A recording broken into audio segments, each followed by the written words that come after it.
Halo Your Special, balik lagi sama saya Wina yang jadi host kalian. Apa kabar semuanya?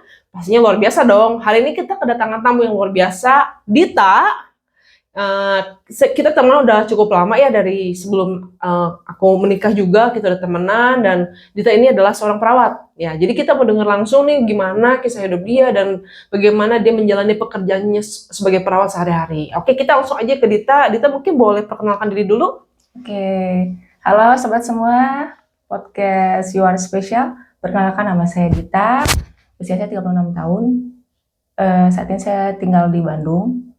Saya sudah menikah dan sudah punya 2 anak yang lucu-lucu. Dan sekarang saya bekerja sebagai seorang perawat di salah satu rumah sakit swasta di Bandung. Oke, Dita, kalau boleh tahu, Dita bisa jelasin sedikit, share sedikit tentang dulu kisah hidupnya Dita. Mungkin Dita kan bukan orang Bandung ya, jadi Ya, gimana betul. sih keluarga Dita tuh seperti apa, masa kecil Dita tuh seperti apa? Oke, thank you Kak Wina sudah mengundang saya di podcast ini ya. Sama.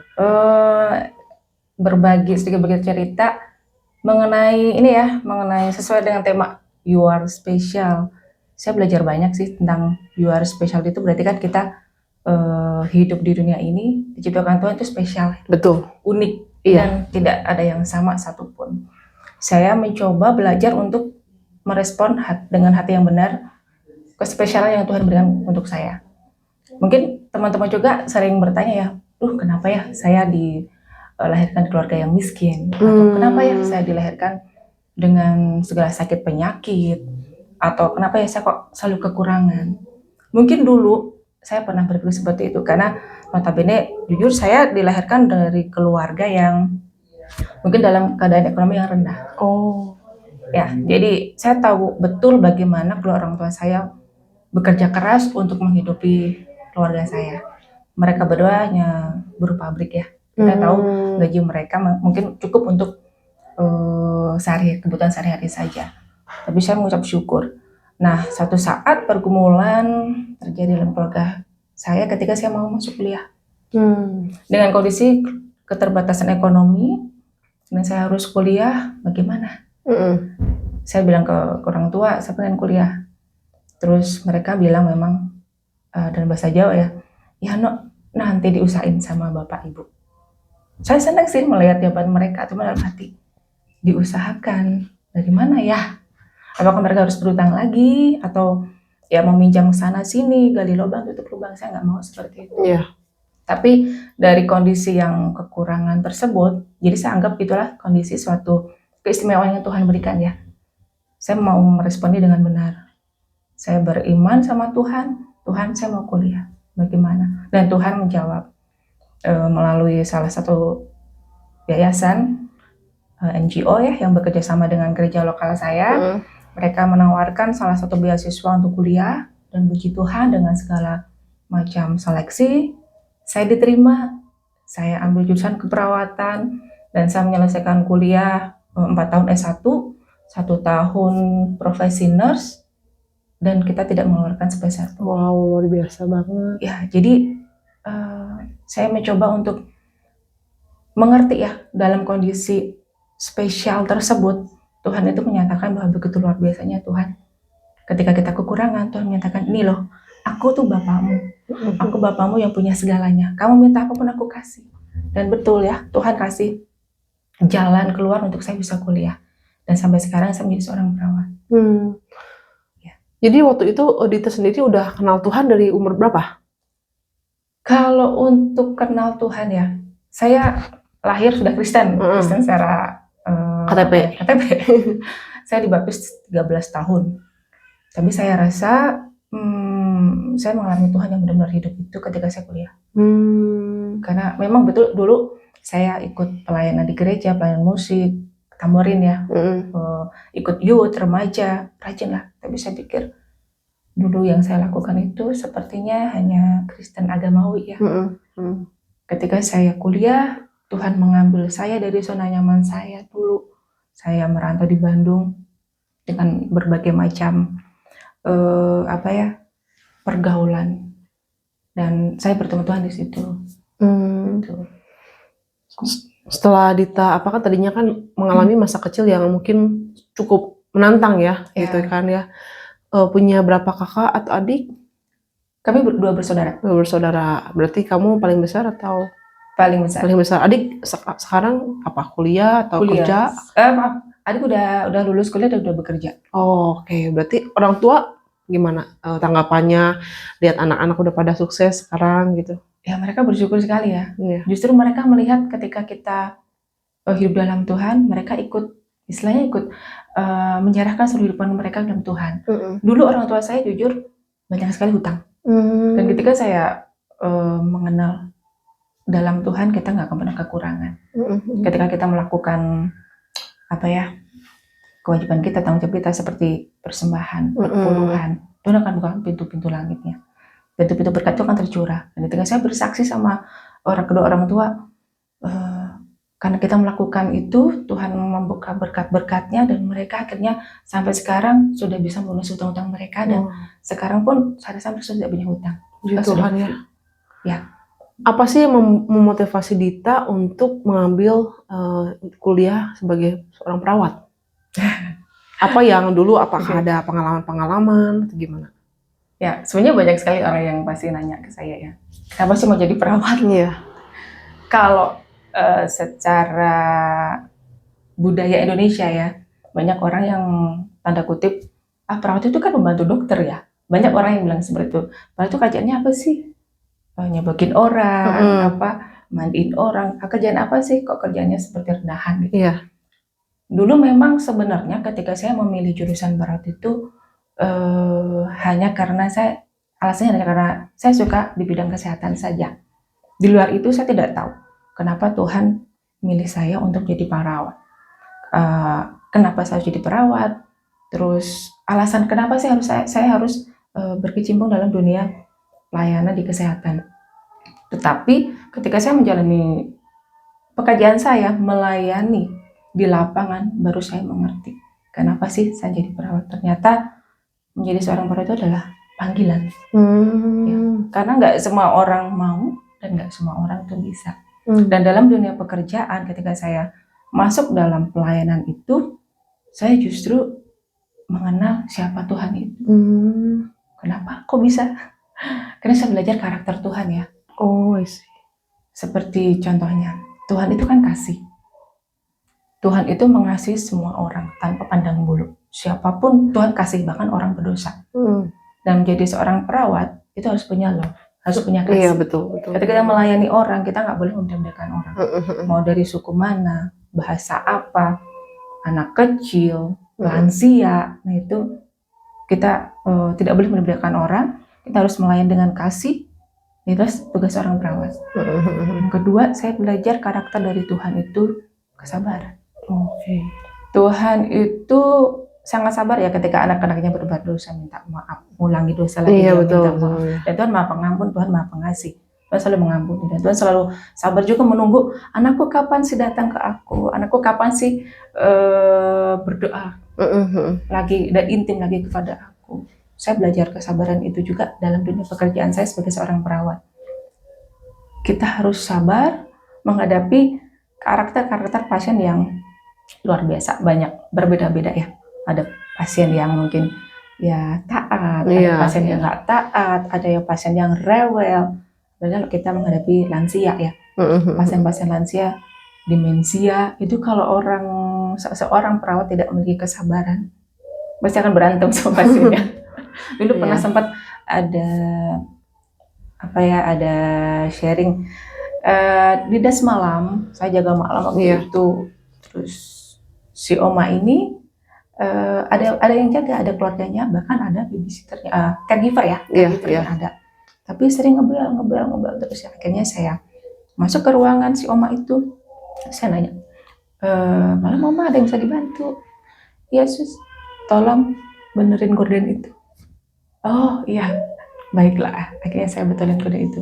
Dalam hati sebenarnya ya bukannya saya nggak mau membantu ya, tapi untuk hal kecil seperti itu dalam sistem keluarga dan juga caregiver harusnya bisa menjadi sistem pendukung untuk bisa berkolaborasi dengan perawat ya. Betul. Tidak harus kita semua yang harus betul, hanya hal-hal simpel seperti itu, tapi kita ya sudah, kita lakukan dengan kasih, kita lakukan lainnya dengan kesabaran. Seperti itu. Sama satu lagi nilai yang saya pelajari dari pelayanan saya adalah Tuhan Yesus itu mau dalam berkorban. Kita tahu sendiri ya, Tuhan mau mengorbankan dirinya di kayu salib untuk siapa? Untuk kita semua orang berdosa. Bahkan sifat Bapa juga, dia rela mengorbankan anaknya satu-satunya yang dia kasihi, dia korbankan. Itu juga saya pelajari dalam dunia kesehatan. Ketika ada satu momen di mana anak saya sakit, sakit demam tinggi, tapi saya harus menjalankan tugas kewajiban saya sebagai perawat. Emang ini resiko ya. Iya betul. Jadi anak sendiri sakit di rumah dan saya harus bekerja, pergi ke rumah sakit justru merawat orang lain yang sakit. Itu kadang nyesek sih di hati. Iya betul. Ah, Tuhan, kok gini ya? Tapi ya sudah. Saya percaya ketika saya mengabdikan hidup saya melayani orang lain, merawat orang lain, saya serahkan anak saya juga ke dalam tangan Tuhan. Biar Roh Kudus yang merawat dan menjaga anak saya di rumah. Nah, hal seperti itulah yang saya pelajari dalam dunia keperawatan. Mungkin dulu agak minder ya kalau dibilang perawat, pembantu dokter lah, perawat kerjaannya apa. Cuman kan di sini saya udah berani mengatakan bahwa apa pekerjaan kamu. Saya seorang perawat dan saya bangga. Gitu. Iya. Berarti tantangan sebagai perawat itu ketika menghadapi pasien ya, Betul. yang berbagai macam karakter ya. Mungkin bisa ceritain sedikit tentang mungkin ada pengalaman dengan Tuhan ketika kamu gitu berhadapan dengan pasien, atau mungkin tadinya dia sakit kemudian dia sembuh. Ada nggak pengalaman bersama Tuhan jadi membuat kamu ya thank you God, this is my calling gitu. Terima kasih karena aku bener-bener menjalani panggilan ini. Ada nggak momen-momen yang kayak bener-bener bersyukur banget gitu? Ya bersyukurnya karena kita bisa berbagi kasih Tuhan ya kepada pasien-pasien. Karena kadang kita melayani pasien itu kan holistik ya, keseluruhan. Bukan hanya kita membuat pasien itu sembuh secara fisik, tapi secara kerohanian, spiritual, kadang kita juga bisa masuk ke situ. Dulu ada pengalaman, misalnya pasien-pasien yang terutama lansia ya, mereka merasa kesepian karena banyak keluarga yang tidak bisa menemani dalam keseharian mereka sakit seperti itu. Dan siapa yang mereka andalkan, siapa yang mereka butuhkan ya kita, perawat yang 24 jam di tempat itu. Ketika mereka mengeluhkan tentang kok saya sendiri, anak-anak saya pada kemana, dan mereka mengharapkan itu ada suatu harapan dari mereka, kasih perhatian dari perawat itu sendiri. Dan suatu saat saya bantu si pasien ini untuk sama-sama berdoa, supaya dia merasa dia itu nggak sendiri. Karena terkadang air mata mereka itu menjelaskan banyak hal gitu. Iya, kadang kalau saya di rumah sakit kadang sedih juga ya lihat pasien yang mungkin nggak dikunjungi keluarganya. Ya, betul. Malah kesepian gitu ya. Betul. Kasihan gitu. Jadi kalau menurut aku sih peran perawat juga sangat penting ya. Karena juga kan beberapa kali kayak aku juga di rumah sakit kayak baru melahirkan kayak gitu ya. Terus susternya tuh kayak ramah-ramah gitu, kayak seneng gitu ya. Betul. Karena kita habis mengalami operasi, maksudnya rasa sakit, mungkin masih sakit pada saat itu, kayak lihat senyuman perawat-perawat tuh kayak buat aku ya obat juga gitu. Jadi terima kasih buat Dita yang adalah perawat yang selalu siap sedia, bukan hanya bekerja aja tapi benar-benar menjalani panggilan. Pasti pasien-pasien yang dilayani juga merasa terberkati dengan kehadiran Dita dan yang lainnya gitu. Kemudian kemarin tadi kan kita sempat ngobrol tuh tentang masa COVID ya. Jadi gimana, mungkin kan kamu tadi sharing bahwa masa COVID adalah masa yang paling sulit banget. Mungkin teman-teman yang dengar podcast ini kan nggak tahu tuh gimana kalian yang ada di garis depan ya, perawat, dokter gitu kan. Gimana sih kondisi pada saat itu, pada saat COVID, bagaimana kamu menghadapi pasien-pasien yang begitu banyak seperti itu? Ya, masa pandemi itu buat saya pribadi masa yang paling rendah ya selama saya menjadi seorang perawat ya. Itu kejadian di tahun 2019-2020 kalau nggak salah. Nah, saya benar-benar mendapatkan banyak sekali nilai kehidupan dari masa pandemi itu. Yang pertama, kita harus benar-benar menghargai waktu. Kita nggak pernah tahu kapan ajal menjemput kita. Jadi dari masa pandemi itu saya selalu belajar bahwa besok adalah hari terakhir saya. Jadi bagaimana caranya saya bisa memberikan yang terbaik hari ini? Karena kita nggak pernah tahu apakah besok Tuhan sudah panggil kita. Iya. Karena di dalam waktu itu saya ditugaskan untuk jaga di ruang isolasi. Jadi setiap perawat di ruang isolasi itu harus memakai hazmat ya, pakaian APD pelindung diri yang sungguh-sungguh sangat buat saya pribadi berat ya, karena harus kita kadang menahan kencing berapa jam, tidak minum, tidak makan berapa jam untuk memakai pakaian seperti itu gitu. Awal-awal ya Tuhan, rasanya kok berat sekali gitu, harus melayani pasien dengan kondisi yang seperti ini gitu. Tapi saya percaya bahwa Tuhan itu ada satu tujuan ya, ketika kita ditugaskan atau diberikan kesempatan untuk melayani pasien COVID. Saya di situ banyak sekali mengalami hal-hal yang membuat hati berduka. Ya, karena hampir setiap hari kita menemukan pasien yang meninggal. Dan ketika kita merasakan bahwa bagaimana kalau kita ada di pasien itu. COVID itu kan isolasi ya, jadi tidak boleh ada satupun yang menunggu. Jadi kita bisa bayangkan bahwa seorang pasien kesakitan tidak ada satupun unsur pendukung dari keluarganya.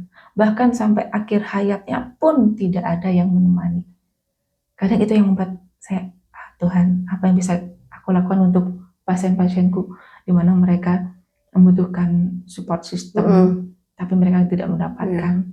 Jadi di situ ada keinginan hati untuk melayani mereka dengan segenap hati dan berusaha untuk apa ya istilahnya keinginan terakhir mereka yang simpel-simpel kita bisa wujudkan. Gitu. Dan itu menjadi apa ya, bukan hanya secara fisik ya, tapi secara mental itu justru mungkin bagi semua perawat akan tergoncang juga. Iya betul sih, seperti Dita bilang bahwa kita harus apa ya istilahnya seperti firman Tuhan bilang, kita ajarlah kami untuk menghitung hari-hari kami sehingga kami beroleh hati bijaksana ya. Karena kayak banyak berita baru-baru ini juga temen gitu, ada temen gereja, ada temen yang jauh, temen sekolah dulu kayak meninggal ketika usia muda. Jadi kalau zaman aku dulu kayaknya nggak ada ya, kayak udah tua baru meninggal. Tapi kayak sekarang tuh kayak orang masih muda aja bisa dipanggil Tuhan, entah itu sakit, entah itu kecelakaan, kita nggak tahu. Cuma ya itu kita memang harus siap sedia ya, karena kita nggak tahu ya ajal menyebut kita seperti apa. Bagaimana kita bisa mempersiapkan diri setiap harinya seperti hari terakhir kita gitu ya. Kita bisa menyapa orang kita kasihi, memeluk orang kita yang kasihi, dan kita bisa say I love you, thank you for being here, terima kasih sudah hadir gitu kan. Jadi istilahnya jangan lewatkan momen-momen kecil ya, momen-momen kecil yang simpel, cuma tersenyum, cuma memeluk ya, sederhana. Itu bisa jadi kayak momen terakhir sama orang-orang kita kasihi ya. Jadi benar-benar buat aku juga belajar sih, untuk aku refleksi diri aku, gimana aku tuh hidupnya gimana sih, udah bener belum, udah siap belum ketika aku dipanggil Tuhan kayak gitu. Kemudian ketika berarti udah jadi perawat udah berapa tahun? Dari 2012 ya, berarti 13 tahun. 13 tahun. Sejauh ini memang menikmati ya kehidupan sebagai perawat. Puji Tuhan. Puji Tuhan menikmati, karena tanpa pekerjaan ini ya mungkin saya nggak jadi Dita yang sekarang ya. Karena saya tahu sih melalui pekerjaan kita, melalui apa yang Tuhan percayakan, Tuhan itu membentuk karakter kita lebih baik lagi. Jadi setiap karakter kita itu diperbarui lebih lagi. Kayak mungkin dulu saya nggak sabaran, sekarang jadi sabar. Dulu saya mungkin nggak love people, sekarang jadi penuh kasih ya. Kemudian banyak kan sih, kayak misalnya kepemimpinan ya, secara leadership juga Tuhan asah itu dalam pekerjaan. Karena bertahun-tahun saya jadi perawat pelaksana, ya puji Tuhan tahun ini Tuhan percayakan, Tuhan promosikan saya sebagai kepala poli rawat jalan, pengatur poli rawat jalan di rumah sakit saya bekerja. Dan itu nggak mudah ternyata ya, karena promosi ini sebenarnya nggak pernah ada dalam pikiran saya. Saya orangnya kan dulu ya minderan, tidak percaya diri, bahkan untuk kamu depan umum aja mungkin nggak bisa ya. Kayak seperti ini juga buat saya itu mujizat tuh. Saya bisa ngomong di depan kamera gitu ya. Tapi Tuhan punya rencana yang berbeda. Ketika kita bilang Tuhan, saya udah cukup kok pekerjaan seperti ini, saya udah cukup kok punya suami, punya 2 anak, saya udah cukup Tuhan. Iya. Ketika kita bisa bersyukur, tapi mungkin Tuhan bilang belum, kamu belum cukup, kamu harus lebih tinggi lagi, kamu harus jadi lebih menjadi terang di atas dan menjadi pengaruh buat yang lainnya gitu. Tapi ketika kita sebaliknya kita berpikir, ih Tuhan kok gaji saya kurang ya, Iya, Tuhan kok ini betul. masih kurang ya, kerjaan saya harus lebih tinggi lagi, tapi pasti Tuhan bilang sudah itu cukup buatmu, karena kita Iya, nggak bisa benar. bersyukur. Iya. Nah, ketika saya mendapatkan promosi ini juga, awalnya memang susah ya untuk bersepakat sama Tuhan. Tuhan, saya nggak bisa seperti ketika Musa ditunjuk untuk melakukan bangsa Israel. Bagaimana Musa bernego sama Tuhan, Tuhan aku nggak bisa, aku nggak mampu, tapi Tuhan berikan kekuatan untuk Musa. Nah, demikian juga semakin hari saya semakin dikuatkan bahwa inilah saatnya kamu jadi pengaruh untuk orang lain. Dan memang betul ya, kita mengatur orang itu lebih sulit daripada kita diatur. Nah, jadi selama 8 bulan ya, kurang lebih 8 bulan, Tuhan tempa karakter saya di situ untuk saya, kamu gak usah minder lagi, harus percaya diri. Kamu sudah punya, istilahnya, kepercayaan diri dari Tuhan, dikasih untuk memimpin juga sebagai leader, karena kamu memang anak Tuhan. Jadi tidak usah khawatir, jalan aja, maju aja. Jadi kuncinya sih bersyukur dulu ya, kita bersyukur. Betul. Dan intinya apa sih, kita tunggu waktunya Tuhan promosikan kita, karena untuk kita Tuhan bawa naik ke atas perlu kerendahan hati ya. Karena kan Tuhan lihat karakter dulu sebelum Tuhan promosikan ya. Ya benar ya, jadi intinya sih kita harus mau terus rendah hati ya. Jadi apapun yang kita kerjakan saat ini, mau kecil mau besar, kita setia aja. Nanti waktunya Tuhan sendiri akan mempromosikan kita. Mungkin nggak pernah kita pikirkan seperti kamu yang jadi kepala gitu ya. Demikian pula buat teman-teman, apapun yang kita kerjakan sekarang, kita terus setia dengan perkara kecil, maka Tuhan akan memberikan perkara yang lebih besar lagi.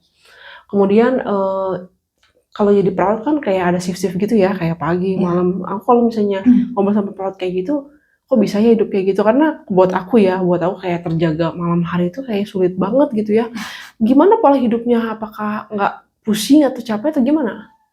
Kalau awal-awal ya pasti butuh adaptasi sih ya. Awal memang mau nggak mau, waktu dulu kuliah kan ada masa-masa orientasi di rumah sakit gitu ya. Masa-masa profesi juga kita udah diajarin untuk dinasnya shift-shiftan. Kalau untuk shift malam, ya pasti ngantukmu pasti ada. Cuman kita harus bisa membagi waktu lah. Ketika sudah selesai dari shift malam, kapan kita harus tidur. Jadi ya ketika orang bekerja, kitanya tidur. Ketika mereka tidur, kita bekerja. Seperti itu. Tapi puji Tuhan, selama ini karena udah terbiasa seperti itu, jadi sudah tidak ada masalah lagi sih ya. Hanya kita cukup menjaga kesehatan kita aja, supaya tidak nggak ngedrop lah. Iya. Bagaimana cara membagi waktu dengan pekerjaan dan keluarga? Pekerjaan dan keluarga. Iya. Karena kan cukup sibuk ya, suami juga kerja gitu kan. Ya puji Tuhan, selalu ada jalan yang Tuhan kasih ya. Kalau dulu untuk siapa yang mengasuh anak-anak, itu Tuhan pasti kasih cara gitu. Kayak tiba-tiba ada adik ipar yang mau kuliah tapi di Bandung, jadi sekalian untuk menjaga anak. Kemudian ketika adik ipar sudah menikah, ada anak kedua, aduh gimana ya Tuhan, siapa yang jaga anak ya Tuhan, kirim pengasuh yang menurut saya itu mujizat sih, karena kita udah nyari kemana-mana, kok nggak ada yang cocok, nggak ada yang pas gitu ya. Pas hari mendekati hari di mana adik harus pindah bersama suaminya, tiba-tiba tetangga datang nawarin, Mbak ini ada orang yang mau kerja, dia butuh, dan saya kenal baik orangnya. Puji Tuhan langsung cocok. Jadi hal-hal yang mungkin kita nggak pernah pikirkan, Tuhan tuh sediakan tepat pada waktunya. Oke. Terus kalau misalnya ada waktu juga ya main sama anak gitu, kayak quality time juga ada mungkin ya di weekend atau di hari Minggu ya. Ya kalau dulu ketika jadi perawat pelaksana, kita kan shift-shiftan ya. Itu rada susah sih memang. Jadi saya harus ambil cuti untuk quality time bersama keluarga. Ketika tanggal merah kan memang libur, tapi kan perawat enggak ya. Jadi kita harus ambil cuti lah di tanggal merah tersebut buat kita quality time. Tapi puji Tuhan di tahun ini karena jasa jadi pengatur, jadi shiftnya hanya sepagi saja, dan saya bersyukur sih bisa lebih banyak untuk menghabiskan waktu dengan keluarga. Mungkin salah satu tujuan Tuhan juga mungkin itu ya. Mungkin dulu kayaknya waktu sama keluarga itu susah banget. Iya, Dan sekarang Tuhan kasih promosi ini ya salah satunya ya untuk memuridkan keluarga, mungkin Iya. lebih dekat lagi sama keluarga, menghabiskan waktu bersama keluarga, mungkin itu. Iya, Salah kalau satu misalnya kayak rencana ke depan, gue ke depan Dita sendiri mau apa? Ngapain? Apakah terus ya emang pasti sebagai perawat ya menjalani hari atau apa sih kayak tujuan hidup ke depan seperti apa? Tujuan hidup secara spesifik ya, kalau secara spesifik memang masih terus tetap didoakan dulu ya. Kalau secara global, secara umumnya pasti saya pribadi sih ingin jadi dampak buat siapapun yang bertemu dengan saya ya. Baik itu melalui pekerjaan, terutama melalui pekerjaan sih sebenarnya. Apa yang bisa kita berikan untuk teman-teman, lingkungan sekitar, melalui pekerjaan kita. Kalau dalam pekerjaan saya pribadi kan ya, jadi gimana saya menjadi dampak untuk pasien-pasien, untuk rekan kerja, untuk tim-tim saya, atau untuk rumah sakit saya secara umumnya. Iya. Kalau untuk secara kedepannya secara khusus memang ada satu cita-cita sih sebenarnya ya, cita-cita untuk bagaimana ya kalau saya bisa membuka sebuah rumah jompo. Maksudnya rumah jompo itu kita menampung berbagai macam lansia, dari yang lansia sehat, lansia yang mungkin terlantar, atau lansia yang mungkin sedang sakit dan tidak menemukan perawatan atau rumah sakit yang mumpuni untuk menjaga mereka. Ya, mungkin jadi sebuah jawaban juga untuk orang-orang lain, atau mungkin sekarang kan pekerja-pekerja di kota-kota besar yang tidak ada waktu untuk mengurus lansia, mengurus mama papanya, oma opanya, kita bisa nabung di situ. Nah, itu harapan ke depan deh. Kalau misalnya Tuhan memang mempercayakan ya, saya percaya sih Tuhan buka jalan, buka resource-nya. Amin. Pasti juga banyak ya teman-teman juga denger yang memiliki hati yang sama seperti itu untuk terutama terhadap orang-orang lansia gitu ya, mungkin terlantar. Pasti ada teman-teman yang punya hati yang mungkin bisa didoakan. Mungkin siapa tahu bisa terkoneksi ya satu sama lain. Kemudian ketika Dita kan pasti sebagai perawat juga pasti merasa lelah ya, gimana bisa mengatasi rasa lelah, mungkin kadang rasa jenuh kayak gitu, gimana cara mengatasinya? Saya selalu curhatnya ke Tuhan sih, gitu sih. Dan Tuhan pasti kasih kelegaan lewat apapun itu, entah lewat lagu, entah lewat firman Tuhan, entah lewat teman-teman ya, yang istilahnya kita lagi ngobrol seperti ini, mereka menguatkan, dan itu lelahnya udah hilang. Jadi terkoneksi terus dengan Tuhan ya. Selain itu ada hobi lain nggak yang dilakukan, misalnya masak atau apa, atau untuk menyalurkan rasa mungkin stres, rasa capek, melakukan hal yang lain selain kayak berdoa sama Tuhan, ada nggak? Sebagai perawat gimana sih biasanya kalian? Kalau sebagai perawat emang susah sih ya untuk membagi waktu untuk menyalurkan hobi iya. Karena sifat ya. Iya. Kalau sekarang saya yang penting family time sama anak-anak dan suami itu justru lebih mengobati lah rasa kelelahan gitu. Itu aja. Mungkin Dita ada pesan gitu atau pesan buat para perawat ya yang mungkin lagi denger ini, mungkin ada kata-kata motivasi buat mereka dulu. Kata-kata motivasi ya. Iya, buat para perawat. Apa ya?